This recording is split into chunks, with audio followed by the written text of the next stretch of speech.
मार्च हम लोग कर रहे हैं। जिस तरीके से माहौल की तबाही हुई है, उसने हम माहीगीरों के रोजगार की बका, माहौल की बका, मैंग्रोव्स की बका भी दांव पे लगी है। एक तो समंदर का लेवल बुलंद होने की वजह से हमारा रोजगार पर बहुत असर पड़ा है।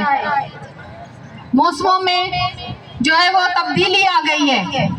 समंदर की वो सूरत हाल नहीं है जो पहले हुआ करती थी। कोल पावर प्लांट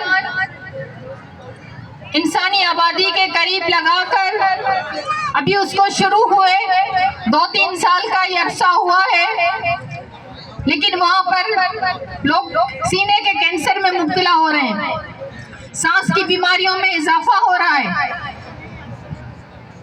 इसके अलावा समंदर में दरियाओं की आखिरी मंजिल समंदर होते हैं। दरियाए सिंधु दरिया का पानी समंदर में न आने की वजह से 42 लाख एकड़ अराजी समंदर निगल चुका है। हमारे वो जंगलात, मैंग्रोव्स के वो जंगलात जो बहुत बड़े और घने हुआ करते थे, आज वो क्रीक्स तबाह हो गई हैं। आज वहां पर जहाज चल रहे हैं। समंदरों का